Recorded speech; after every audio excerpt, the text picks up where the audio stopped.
Ֆրանսահայ երաժշտագետ Արմինե Գրիգորյանը Հայաստանում է իր երկարամյա աշխատանքի թերթապատում մամուլի անդրադարձները Կոմիտաս վարդապետին գրքի երկրորդ հատորի հրատարակության առիթով։ Երաժշտագետը փաստում է, երաժշտությամբ զբաղվող ցանկացած մեկն իր ճանապարհին մի օր հանդիպում է Կոմիտասին։ Իր համար այդ հանդիպումը շրջադարձային էր եւ սկիզբը մեծածավալ աշխատանքի։ Կազմել Կոմիտասի ժամանակակից բոլոր աղբյուրների ամբողջական բնագրերն ընդգրկող ժողովածու թերթապատում ընդհանուր խորագրով։ Դա հավաքածու է, առաջին աղբյուրագիտական գիրք է, իսկ նաև հնարավորություն է տալի ուսումնասիրել նրա գործունեությունը տարբեր տեսանկյունից նայված, տարբեր անկյուններից նայված։ Անշուշտ ուսումնասիրելու համար դա էլ պայմաններ է պահանջում։ Պայմանը նա է, որ շատ եւ բազմազան մամուլ ունենանք,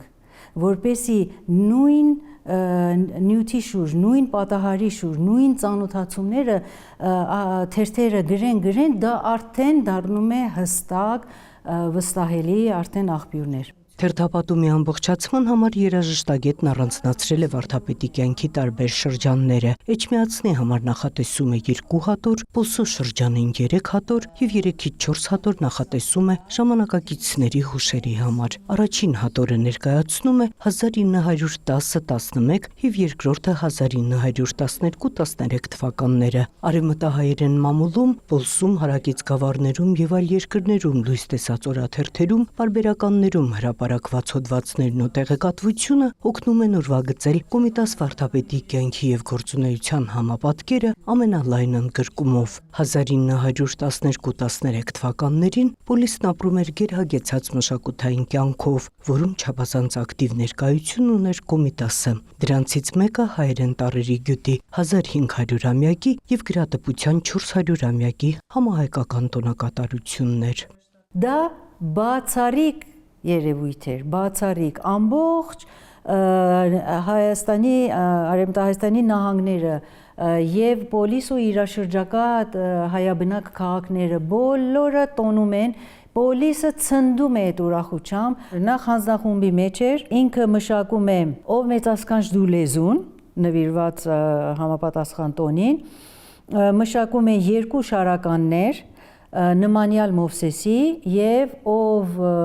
նորապետուր։ Իսկ այս շարքի ամենածավալուն եւ աշխատատար հատվածի ժամանակակիցների վկայությունների, հիշողությունների առնչությամբ երաժշտագետը նշում է, արդեն 700 էջ է հավաքել, որոնց թվում շատ են նաեւ անտիպները եւ դրանք ճշգրտումների լուրջ աղբյուր են։ Նրանց հուշերը այսպես մարդ շակաղում է, որովհետեւ զգում ենք նրա շունչը, այնպիսի ձևով է բացատրում, շունչը զգում ենք, իսկ եթե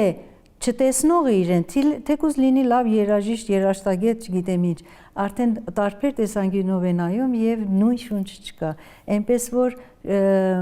շատ բաներ կարող են գտնել իր հուշերի մեջ։ Այստեղ շատ կարևոր է առաջ մամուլի տվյալները, որտեղ ավելի հստականում են ամեն ինչ, իսկ հուշերը շատեր գրել են 20 տարի, 30-40 տարի հետո թվականների այնպիսի շփոթ կա իրենց մտքի մեջումը, որ մենք սա հիմք ունենալով հետո նրանք կարող ենք բոլորը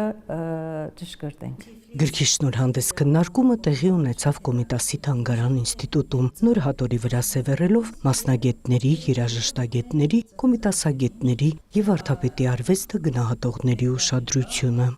Նոնե Ալեքսանյան, Սերյան Անտոնյան, լուրեր։